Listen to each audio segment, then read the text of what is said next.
tonight in partnership with the museum. We're pleased to welcome Murray Fisher, who, amongst all of us, doesn't really need much of an introduction.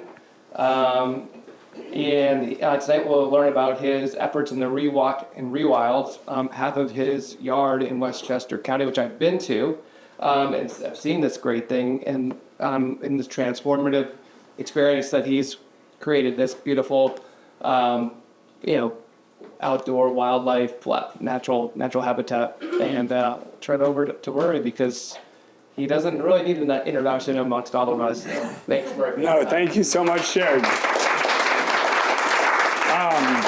No, it's a beautiful, it's one of the prettiest afternoons at Fisher's Island, so I really hope that I can make this fast so you can get to your sailing, your cocktail party, your gardening maybe, your kids, your family. Seriously, thank you for being here. We're so lucky to have this time to learn from each other, and I really want to learn from everyone here. So I'm going to give a quick presentation. It's a lot of slides, so it might seem like it's long, but I'm going to go through them quickly. And then I really love the Q&A at the end because a lot of what I'm already going to talk about, most of you know, and we'll all learn from the questions at the end, okay? This is essentially a presentation it's sort of like, it's almost like I'm a disciple of Douglas Tallamy's. So if you've seen his, you're going to recognize a ton of the same thing. This is just like a messy disciple version of that talk. And I also, I didn't know when I started this process that I would be giving talks about it later, and I wish I'd taken better photographs of the before, the after, etc. So what I'm about to just present is really a hobby over the last 5 years.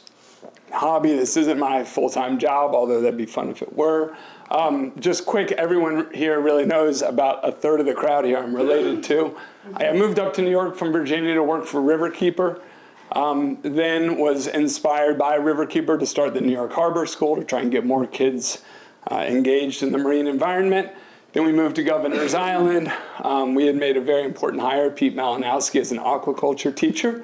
And we said, this harbor is actually not a great classroom, still pretty polluted, not really accessible, and also very nowhere near the kind of wildlife it used to have. And so how do you restore New York Harbor? You have to restore 1 billion oysters, or almost 200 million oysters restored so far. But because of our family, we left the city in about 2018. We moved up to Westchester, a little bit more room, a little bit more nature for the kids. And so this was our first, it was a weekend house that we bought up in North Salem. I'm just showing it because this was the backyard, and then this was the, this is going to happen this entire presentation. Yeah, wait. And then that was the front yard. So it's 10 acres of almost entirely just yard. Thank you. And I had, just come off of, I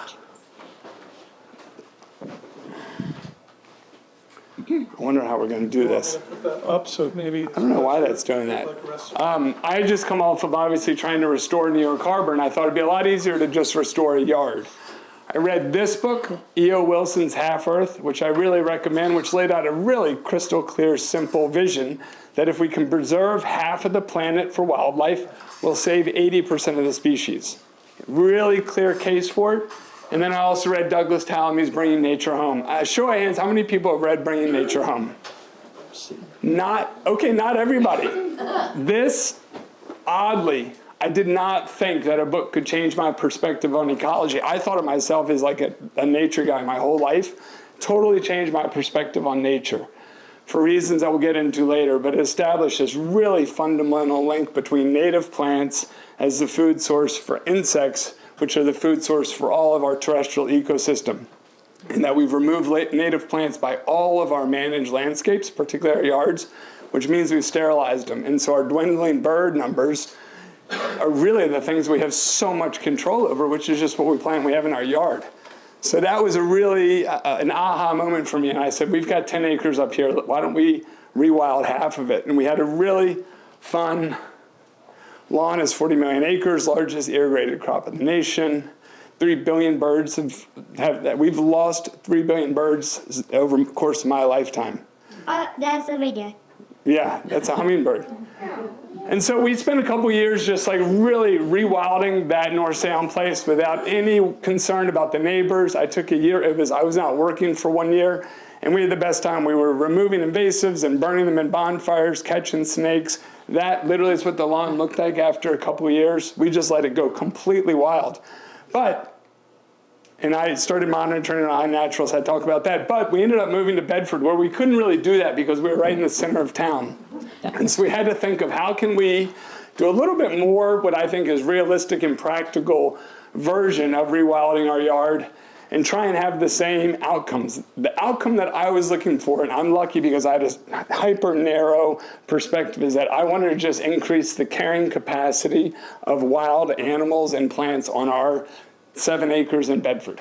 I wanted to do that. I wanted to do it in a way where it didn't upset the local aesthetics. I wanted to do it in a way where we could decrease our maintenance budget. I wanted to do it in a way that still Emily, my wife, was happy, and I wanted to engage our kids in it. So those are my goals. So that 1 year in North Salem was kind of a learning experience, but then this is where we actually did the work. So we just tore up a little part of our yard. This is really important. This was in COVID, hired a cousin, Walker Scott, came up with a shovel, and we literally, with the kids, just removed the turf and flipped it backwards and made about 2,000 square feet of dirt. I then did we put down straw, and we put down about $300 worth of just a native seed mixture that I got from Toad Shade Wildflower Farm. I'm saying this because this was the most intensive work that we did. This was the only real budget that we did. The rest of the lawn, so half of it, we just stopped mowing it. So that we stopped mowing a big portion, and then we did this, where we took up the turf, put down native seed mixture, put down straw on top of it, and in April 2020, we watered it once, and we've never touched it since. So 5 years, we've never touched that section that I put down, this section right here. The unmowed section has required a lot of maintenance. Oh, sorry. This clicker is going to give me trouble. That's just another look at it. That's what it looked like the first spring, and then this is what it looks like a couple years later. This is the part that we haven't had to maintain at all. And I keep trying to figure out how to do this as cheaply as possible because a lot of people think it's really expensive. And really that taking up the turf was the only expensive part. Since then, haven't had to maintain it. And this just shows me right in the middle of it, looking back at the house, just surrounded by tall flowers. People come and visit. We have tours all the time. This is where the lawn is. This is the part that we stopped mowing. And this is what it looks like sometimes. So there's a wildflower section is over here. This is what it looks like the second year maybe when we stopped mowing it. And I was always on edge with Emily about whether or not it was too ugly. Is it okay? And so we knew that it didn't look great. We put a little birdhouse in here to demonstrate some intention, had a little path. But the thing that was interesting about this area here that was just unmowed is that literally it's 2 years in, some leaves and some tall grass and some branches, totally messy. But if you look closer, what's crazy is we found a woodcock nesting in it. And that was amazing to me that after just 2 years of not doing anything, we'd created habitat for a really beautiful and uncommon bird now. Eats earthworms, has an incredible mating dance and a mating strut. Look up Timberdoodle on YouTube, you'll die laughing. But it was just fun to find that in this area where we hadn't had to do anything except stop mowing. And to me, that was a really powerful signal. But I wanted to understand more. That's what it looks like about now. Also, we had a deer come and have 2 fawns right in that wild area. So I thought that was incredible. Again, it had all just been lawn, and now a deer thinks it's wild enough to raise a baby there. These are all jewelweed that came up in that area. Haven't had to maintain that.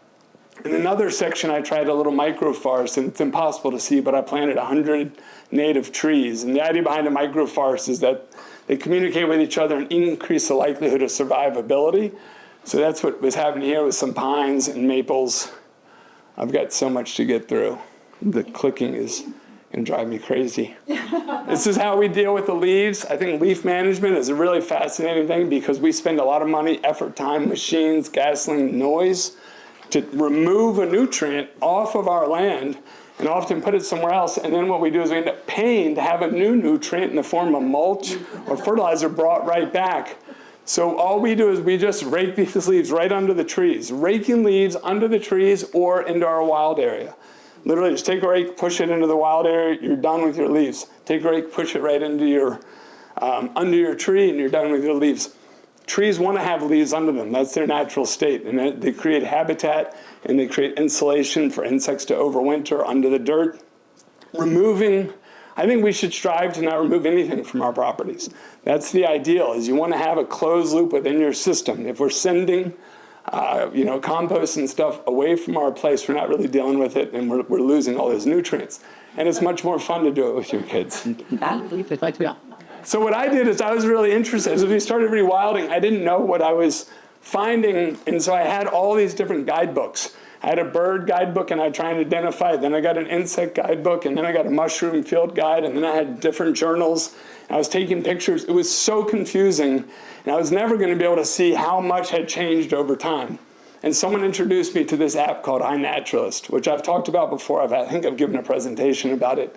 iNaturalist really did two things for me. One, it helps you identify, the computer image recognition helps you identify any living organism, which is super helpful. You point the camera at any living organism, it suggests what it is, and then there are 5 million members around the world that are all naturalists, and they quickly tell you if that image recognition was correct or not. So one thing, it helps you identify things. Second, though, it has a catalog of everything on your property. And so as I take pictures and I'm out, I do about an hour of that gardening a day where I just go out and I'll weed the invasives or I'll plant something. I'm especially also taking photographs of any living organism. That goes up to iNaturalist, and it's a lot of observations, and we're now up to 1,700 confirmed species. This means that all of these species have gone to the Global Biodiversity Information Facility in Amsterdam, alongside everything from the Smithsonian, every natural history museum, that these things exist here. So you're participating in science. It's changing a ton, and so scientists are watching all these species as they go. And so the next part of the presentation is I'm just going to run through some of the cool things that I've seen, and then some of the implications after I get a drink of water.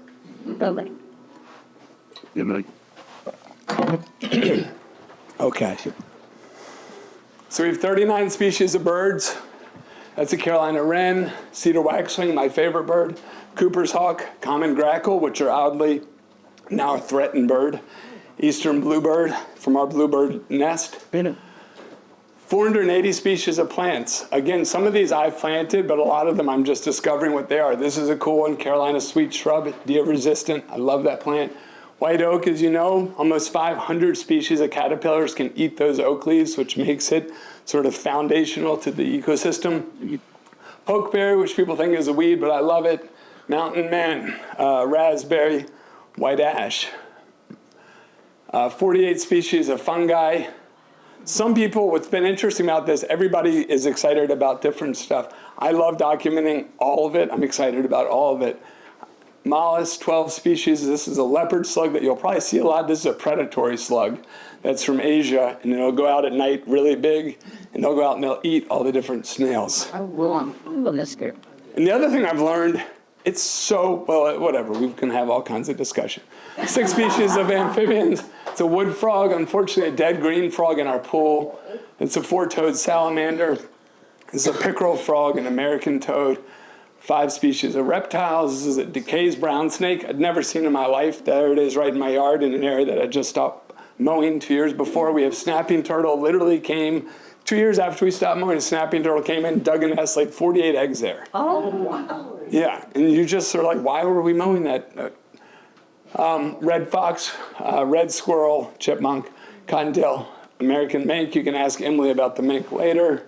She's got a good story for you there. This is a giant wetland spider, an orb weaver, yellow garden spider, one of the classic garden spiders of my youth, that they're much less common. And we should see these in every yard. We should see these in every single yard. If you don't see it, it means that we need more insects. More insects, more native plants. Lynx spider, it's a tan jumping spider, emerald jumping spider. Again, these are just 6 species out of almost 80. Coleoptera beetles, there are 300,000 species that are used around the world. Most people don't know anything about them. I didn't know anything about them, but we have a 6-spotted tiger beetle, which is the fastest flying beetle in the world. Velvet oil beetle, this is an ash borer, not the emerald ash borer, this is a red-headed ash borer. The emerald ash borer from Asia is not good because it kills our ash trees. This one is native, doesn't kill them.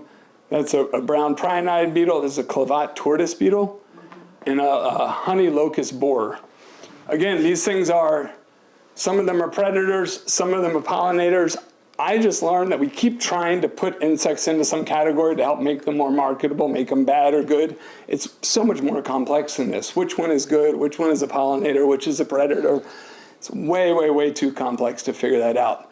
213 species of flies, that blew my mind. I had no idea that I would have that. A wasp mimic, a drone fly, that's a bee mimic. There's a butterfly hunter. Who knew that there's a fly that eats butterflies? Crane fly. This is a hornet fly. Does a good job of mimicking a hornet. This is interesting, Japanese beetle. We all know Japanese beetle, right? This is a winsome fly, which is a little fly that lays its egg on the Japanese beetle as a parasite to it and kills it. Little winsome fly egg on that Japanese beetle. 52 species of true bugs, twice-stabbed stink bug, assassin bug, leafhopper, willow aphid is a jagged ambush bug, pale immigrant weevil, and then the brown marmorated stink bug. You probably know that also, really common, again, from Asia. We end up knowing all these species that aren't the native species because they start finding a little niche to be really successful here. Bees, wasps, and ants, 188 species of these. Dogwood sawfly, carpenter ant, carpenter bee, ignumenid wasp, pigeon horntail. This is crazy. I found 6 of these on our property, and it has no common name. Virtually no one in the world knows what it is. And so, like, that discovery is a really wonderful thing to discover something new in your yard. Obviously, we know butterflies, but that's a moth caterpillar. That's a hummingbird moth. This is a Zabulon skipper, which doesn't look good there. That's brand new to me, a holly borer moth. I planted a bunch of American holly trees, and every plant has some insect that's related to it that then has an entire ecosystem around it. So there wouldn't have been a holly borer moth on our property if I hadn't planted those holly trees. This is a morning cloak caterpillar. Dragonflies, you all know, those are pretty common. That's a differential grasshopper, handsome meadow katydid, red-headed bush cricket, treetop katydid, and a narrow-winged cricket. So again, these green ones are one that scientists have confirmed are research grade. Almost half of them aren't. And so it says that there are 1,700 species, but there are about 3,000 species. We're just waiting for scientists to confirm what these things are. The reason I'm saying that, if you look up online the biodiversity of the Monteverde cloud forest in Costa Rica, 3,000 species. So it just is blowing my mind that we can create these preserves with this much beauty, complexity, joy, wonder, all these amazing qualities just by stop mowing and taking up grass a little bit and planting native trees, plants. That's sort of so that was what this slide is. So how can we do this on our own yard? The first, really important, not easy to do, but I'd love to talk through it, is just to reduce the size of the lawn. Yeah. Lawns are essentially, we have a huge lawn still at our house. I love lawns, so it's always important that I'm not anti-lawn, and if you're using your lawn, please keep it everywhere you're using it. But essentially, we have to realize that we're waging chemical and mechanical and biological warfare against nature in those places. And so whenever you relax, it sort of comes. I would just try to plan out some little place where you're comfortable doing a test plot of reducing the lawn, either not mowing or taking up the turf. And again, I just took it up with a shovel. There's a lot of plastic. There's a lot of techniques. You can just remove it with a shovel. So reduce the size is a huge one.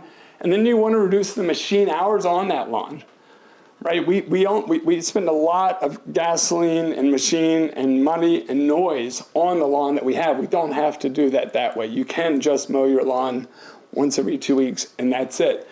And then reduce the amount of inputs you use in your property. That's fertilizers, pesticides, herbicides, fungicides, water, right? This is that chemical warfare against biological diversity that we're waging every day, is with these things that everyone's trying to sell us.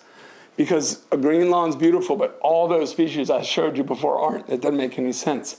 And then you want to reduce your non-native plants. I have not removed all the ornamental or invasive plants on our property because there's hundreds of beautiful plants and trees, and it's really hard to know what to remove. But you do want to try to, if you're trying to increase biological diversity, you really need to try to reduce the non-native plants.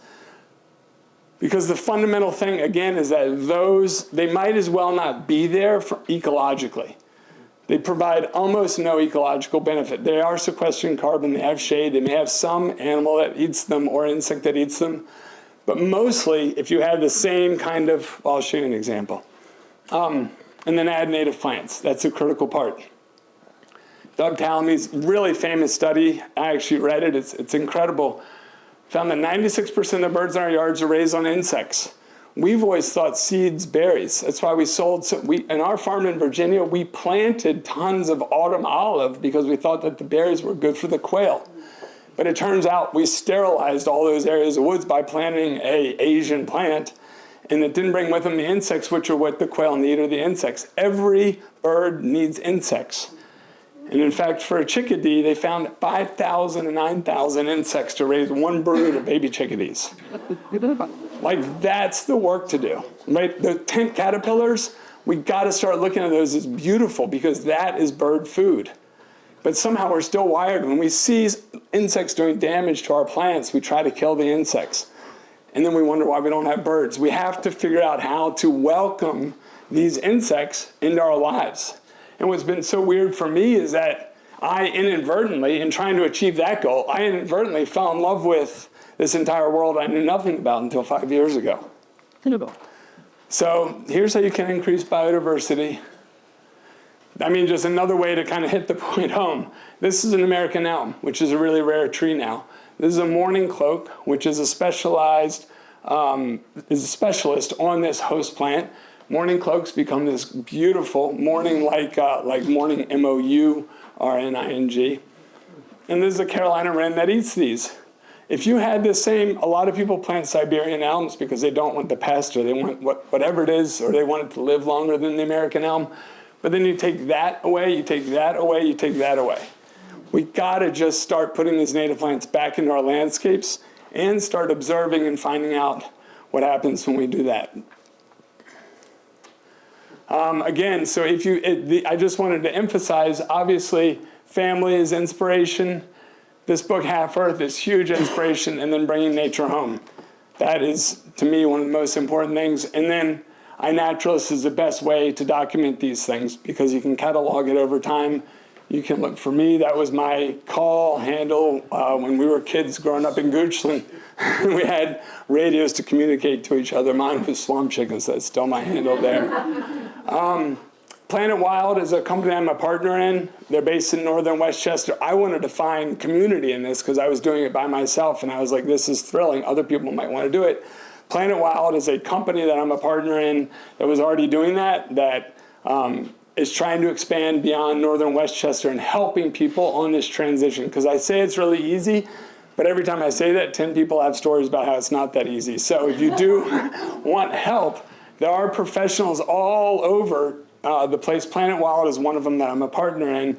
And we were frustrated, though, that the impact our impact was limited to northern Westchester at Planet Wild because we were a services business. And we thought, how do we measure this progress, and how do we communicate this progress, and how do we confirm that we're doing the right things, and how do we scale that beyond these yards in northern Westchester? So this is a cool thing that I'd love you all to check out, which is called Wilder, W-I-L-D-R. Wilder is an ecological health score. It's an index for ecological health, with the idea being that you get a bunch of inputs that you can put into this Wilder platform, and it tells you then what's the comparative ecological health of your property.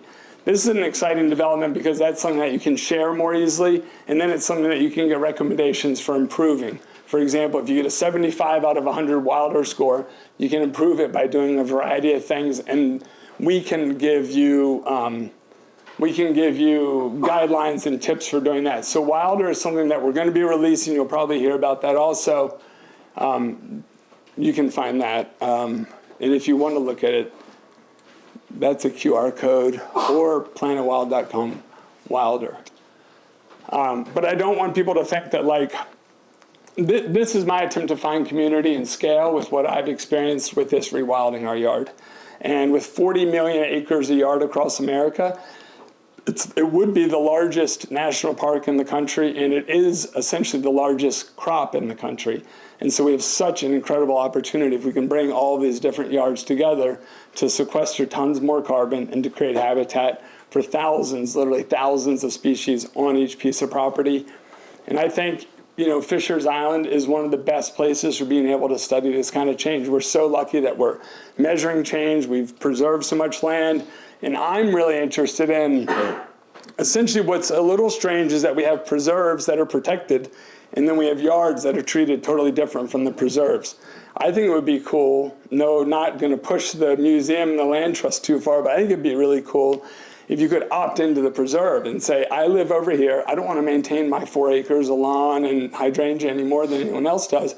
Will you, land trust, manage my 4 acres in return for some tax abatement?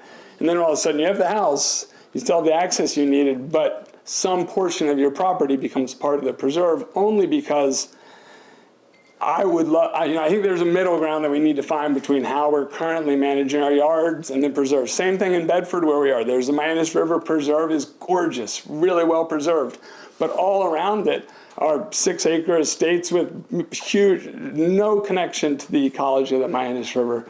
So I think that there's some there that we can do that I'd love to help explore here as anywhere else. So that is the end of my talk. I hope that there's some questions. I really appreciate, by the way, this is like R&D phase for me because I have not, I'm finding my voice on this. And so for me, it's really nice to do it in a friendly setting where I look out and see 10 relatives and 20 friends. And I appreciate that that this is a place where I can sort of figure out how to communicate this because I feel the joy and the importance, and it's sometimes hard to find the words and the photos to match it. So this is my best attempt to do that with you all, and I just appreciate you coming out and hearing.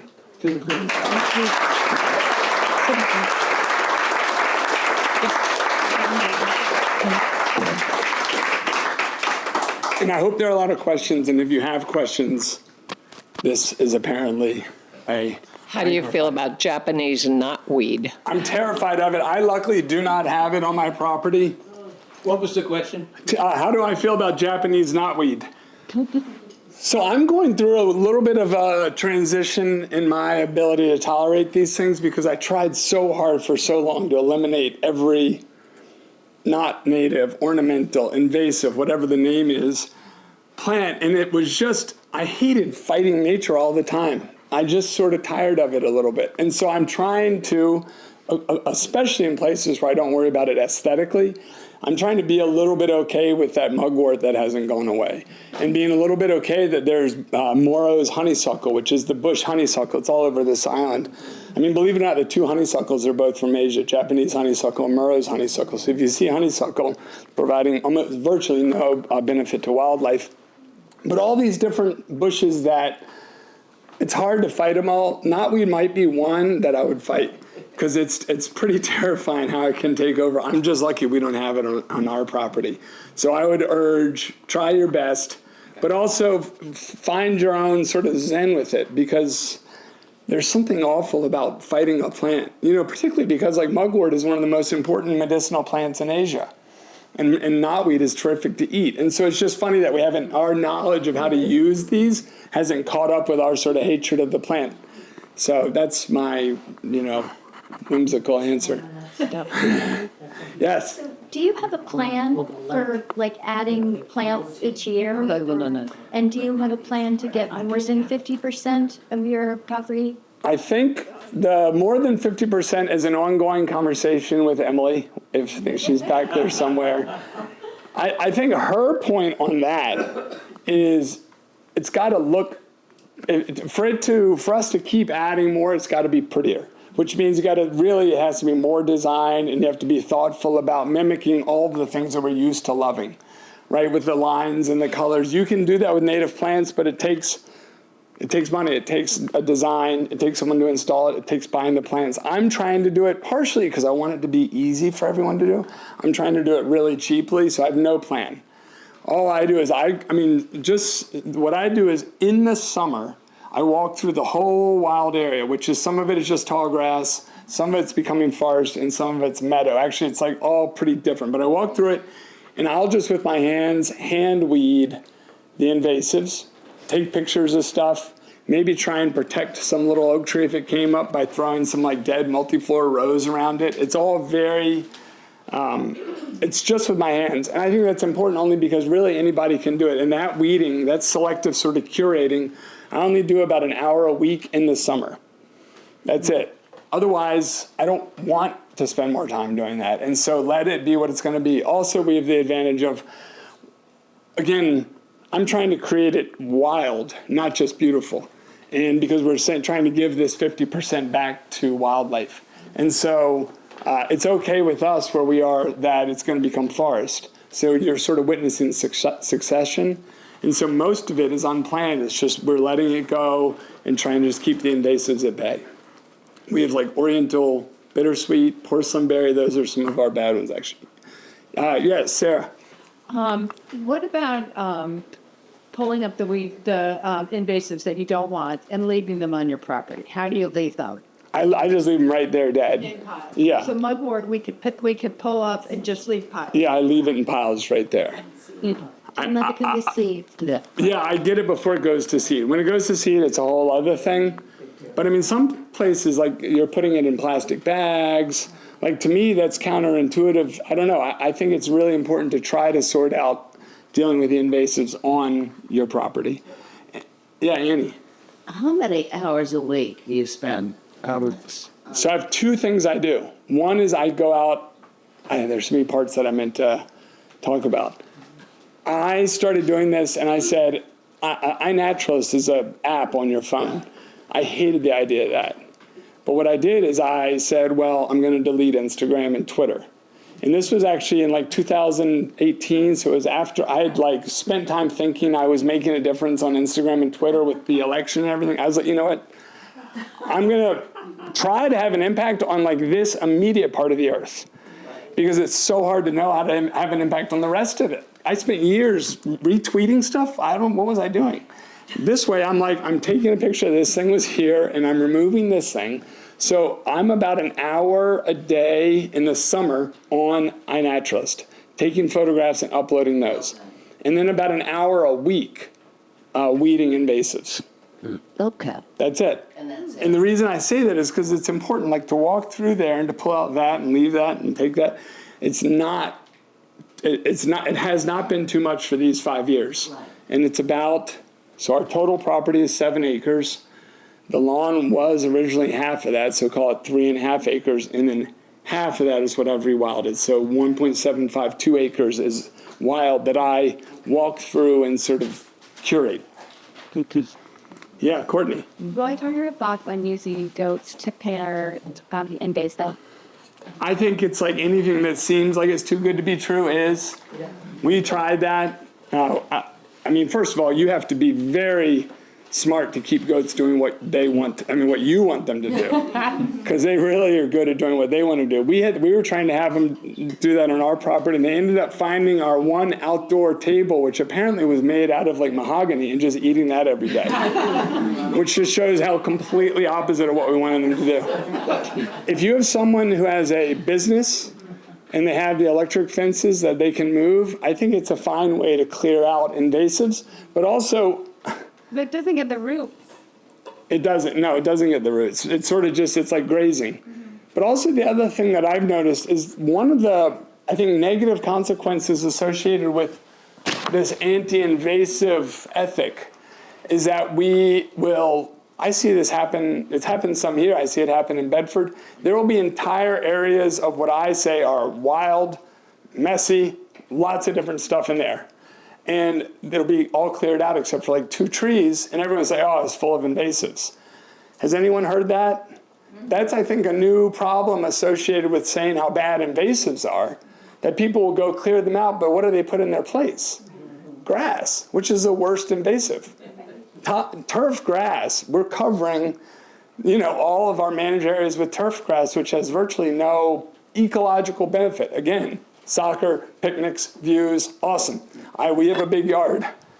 But if we're trying to have positive ecological benefit, you can't remove all of that wild area that probably has 80 species of plants, several hundred species of insects, dozens of species of associated vertebrates. You can't remove all of that and replace it with grass if the goal is ecological. I get it if it's view, but again, I have the benefit of having a super narrow, I want more biological diversity, which is only one part of the whole puzzle. Yeah. Could you talk a little bit more about the part where you skipped the turf and you said you got native seeds? I assume that's wildflower mix? Yeah. And you said you don't take care of it at all, so just... And I really got lucky there. Yeah, sure. So we took, the question is just talk a little bit more about where we actually removed the turf and where we made a wildflower like patch. That was a big experiment. It was a little bit wet. It was COVID. And Bagley's grandson Walker was nearby and really strong, and I paid him $10 an hour with a shovel to just take up 1,000 square feet of turf. And it came up so nicely, actually, that he and I just flipped it on its back behind it. So we created 2,000, because it looked like dirt on the backside. So we really created 2,000 square feet. And I called Toad Shade Wildflower Farm. Toad Shade Wildflower Farm. And there's a woman, Randy, and I just said, it's this much shade, it's this wet, it's this big. And she sent me a mixture. I need to put that mixture list in here, and I'll do that next time I can give this presentation, of like 7 native grasses and wildflowers. And of those, oddly, almost none of them are in that now. Every year it totally changes. Every year there's a dominant one. But again, I'll walk through that part, and that part where I took the turf up is the only place I haven't had any problem with invasives. All the areas that I let just grow into taller grass are where I have to keep an eye on the invasives. Yeah, So I think something about like the density of the wildflowers and the native grasses is enough to outcompete everything else so far, year 5. But also it's an area that I'm okay with woodies coming in. And that will make your life much easier, because you don't need to worry about mowing it. You don't need to worry about view or anything. You can just let it succeed. interesting. Yeah. What if you have a space that you'd like to do that with, but the soil isn't that great? I mean, it's like on top of where the old septic has to be, but something like that. I mean, what do you recommend for sort of making it Improving the soil health. receptive to this to one out? I don't know. I've done it in 5 places, and each place has a totally different plant composition as a result of what the soil was, presumably, or the seed bank. Again, this is like so not sophisticated. I don't know anything about what I would do I'm just trying to be as lazy and cheap about it as possible, which is don't do anything and just let it grow there and watch what happens, because you learn so much by watching what happens. And by the way, the easiest thing in the world is just to mow it again. If it's not going well, which we've done in some places, Emily's like, that is a mess, please clean that up. And we'll just mow areas right back down. So it's only if you get like trees and stuff. But again, we know how to clear and make grass. So that's always an option to go back if it gets too unruly. I think just a little small square section, one season, is a really nice, easy way to get comfort about it.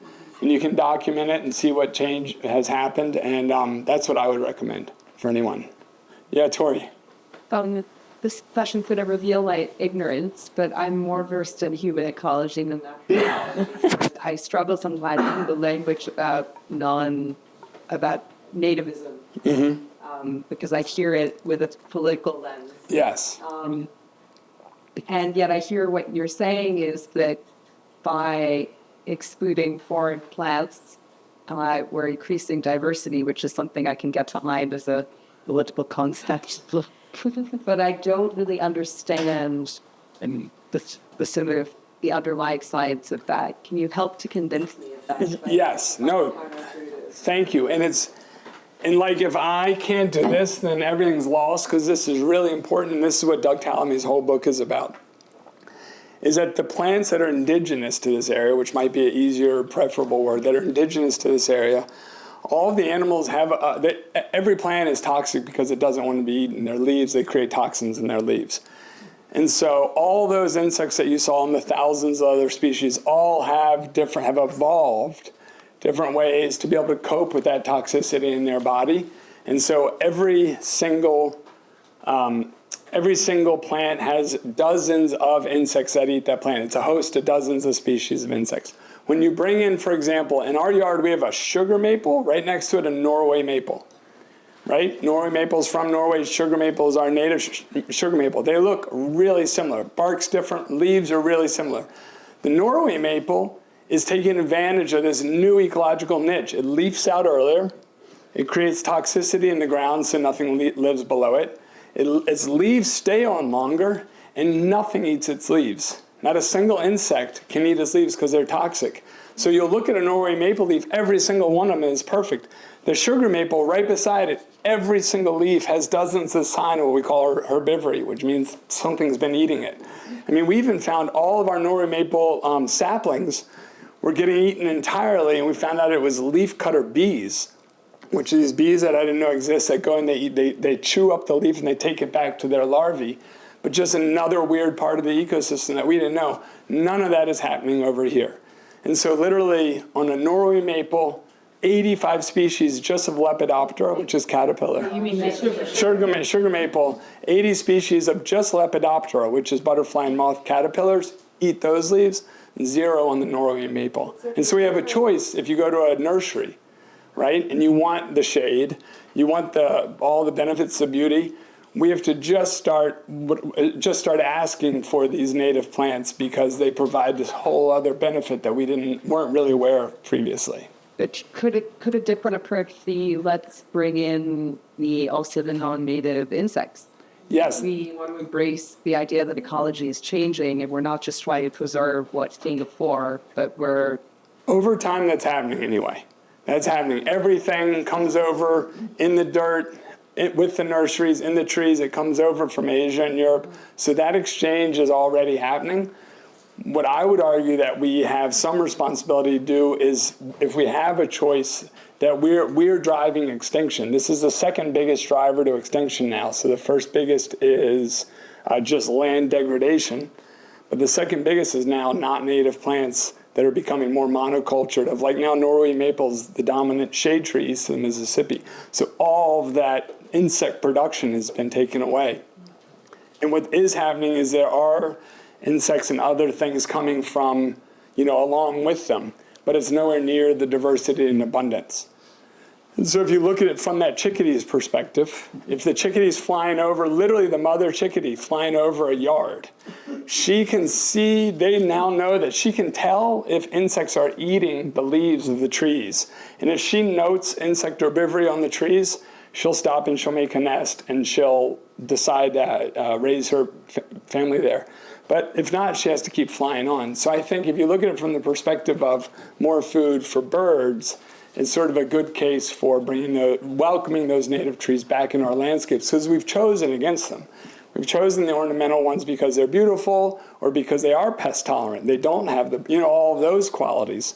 So I think it's like, let's try and welcome the native ones back is the argument. Yeah. This is more an observation because we've been rewilding our yard a little bit, trying to do it in more of a gardeny way. But I just learned this summer from a walk with Doug Talamy that what you're saying about the birds eating the leaves, the insects eating the leaves, like that always looked ugly to me. Yeah. And I'm really trying to shift my perspective. I know. And that's really new for me. I don't know why. Holy Well, But if you think of it as this beautiful thing that's happening, I'm hoping that it will shift my...